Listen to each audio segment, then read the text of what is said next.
Hey Damon, how you doing? Yeah, I just wanted to give you a quick run through of how I coached today's workout so that you'll have something to go off of for this afternoon, okay? So today in the warm-up, I have programmed 3 rounds of a 200-meter row.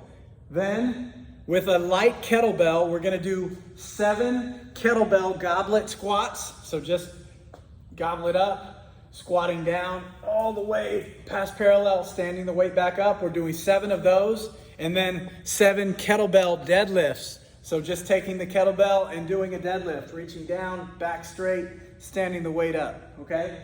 So 7 goblet squats, 7 deadlifts, and then 10 ab mat sit-ups, okay? So give everybody an ab mat, make sure they got a light kettlebell. They're gonna do that 3 times. So 200-meter row, 7 goblet squats, 7 deadlifts, 10 ab mat sit-ups, okay? All of that takes about 10 to 12 minutes to get done, okay? So short warm up. And then we go into the strength or skill portion of the workout, okay? Now what I told everybody on today's strength work, we're doing sumo deadlift high pulls. The goal here is not to get really heavy with the weight. More importantly, what I'm looking for is really crisp technique. This is really just to be a primer for the workout. It's not supposed to be the workout. This is not a heavy day, okay? So here's what I had everybody do after we finish the warm-up. Have everybody lift up the rowers and put them out of the way, kind of like I did with this one here. So get the rowers picked up and out of the way. Then have everybody go get a barbell and come to their square. So this is usually the way that I warm people up on the sumo deadlift high pull, okay? So we get the thumbs to thumbs grip, okay? So a narrow grip and a wide base for the stance, okay? Narrow grip, wide base, okay? Feet should be outside of shoulder width and toes slightly pointed out, okay? So the first thing we do on this is I have everybody set up in the starting position. So sending the hips back, okay? Letting that barbell just slide down your shins to that bottom position, pushing the knees out. From here, I just have everybody do 3 deadlifts. So deadlift the weight 3 times. 1, 2, 3. After we do the 3rd one, I say, okay, now we're gonna do 3 with the deadlift and the shrug. So pushing the knees out, deadlift, shrug, 3 times. Not bending the elbows yet, just deadlift and shrug. And then the last 3 reps, I have them do the full movement where they're popping the hips open, shrugging high, and pulling the elbows up and outside. Always telling them, we don't initiate that pull with the elbows until we finish with the hips and then squeeze with the shoulders. Then the elbows come. Remember, high and outside. Never like this, in and down. Sometimes you'll see people pull up like this. Okay, so up and outside, just like that.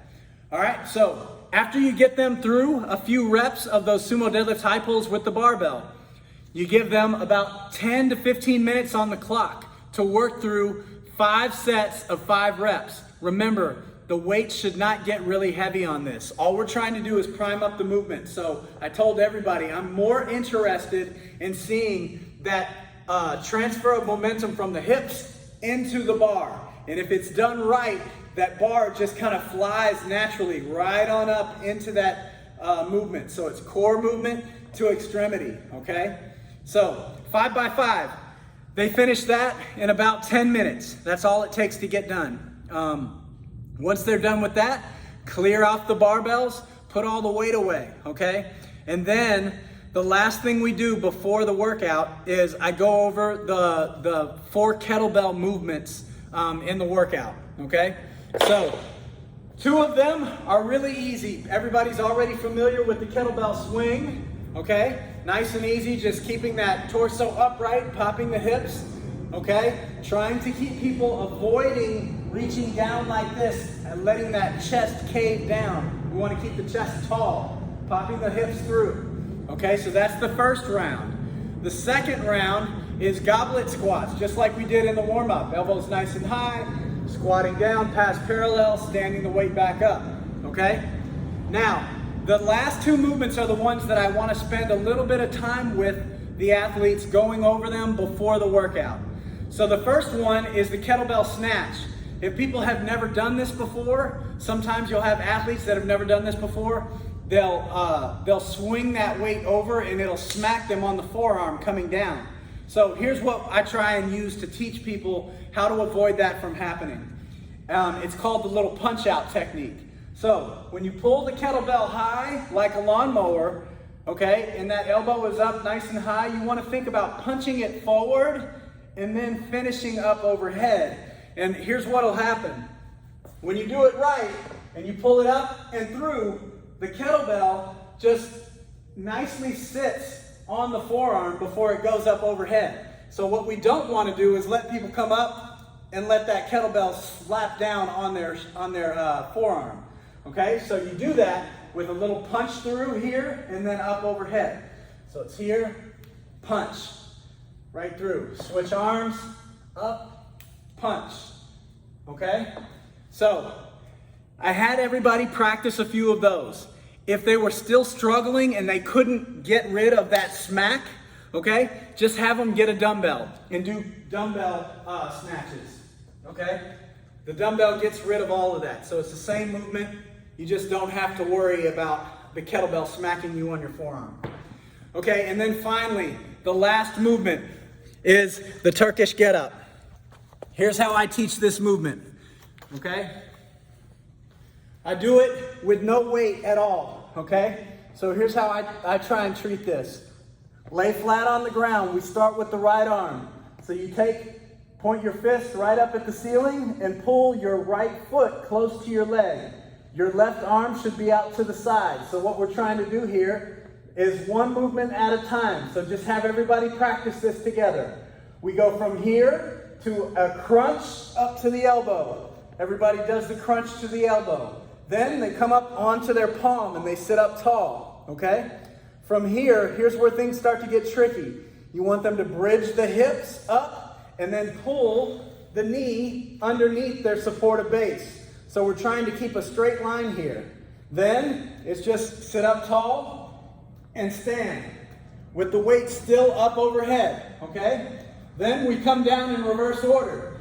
Knee comes back down to the floor. We reach down to the side, make that straight line, pull the leg back through into the seated position, elbow down on the floor, and then back here, okay? One more time, then I have them try it with the left arm. Same thing with the left arm. Point it up to the sky, crunch to the elbow, up to the palm, pull the leg under, into the seated position, stand up. Okay, weight is still up overhead, active shoulders, back down to the knee, find the hand, pull the leg through, down to the elbow, and lay, okay? So I have everybody do that, one with the right arm, one with the left arm. Then try it with a weight, either a kettlebell or a dumbbell, okay? So now that we've gone through all four of those movements, they're ready to go for the workout. Okay? The workout is 4 rounds. Each one is for total reps, total rep count, okay? So 20 minutes on the clock, okay? The way this goes is 3, 2, 1, go. They hop on the rower. Guys are gonna pull 250 meters. Girls are gonna pull 200 meters, okay? As soon as they get off of the rower, they have the remainder of that 3-minute clock to do as many of the kettlebell movements as they can. So round 1, they're gonna do as many kettlebell swings as they can, okay? Then they finish that round, they get 2 minutes of rest, okay? So they go hard for 3 minutes, rest for 2 minutes, then they start round 2. Back on the rower, 250 meter row for guys, 200 meter row for girls. Round 2 is goblet squats, as many as they can do. Okay, round 3 is alternating kettlebell snatches or dumbbell snatches, whichever you have them doing, okay? And then finally, round 4 is Turkish get-ups. You'll notice that Turkish get-ups are kind of slow and deliberate. You never want to go really fast on Turkish get-ups. So you could see people were doing, on round 1, they were getting anywhere from 30 to 50 kettlebell swings. On round 2, they were getting, you know, in the 30s and 40s on the goblet squats. On round 3, the dumbbell snatches or the kettlebell snatches, they were getting in the 20s all the way up to the 40s. But then when they get down to the Turkish get-ups, they're single digits. We're talking about 5, maybe 6, okay? Getting all the way through that workout. So that's the score. That's how they score this workout. Each round is the total number of reps that they're able to do with the kettlebell. If they need multiple weights, let them choose multiple weights, okay? So they might be able to go a little bit heavier on the kettlebell swings and the goblet squats, and then they need to get a lighter weight for the Turkish get-ups and the kettlebell snatches. That's fine, okay? So that's how it works. If you stick to the timeline, it works pretty good. The warm-up should take about 10 minutes. The skill work with the sumo deadlift high pulls, another 15 minutes. And then you want to make sure you start them on the clock with at least 20 minutes to spare, because it's a 20-minute workout, okay? Each round lasting for 5 minutes.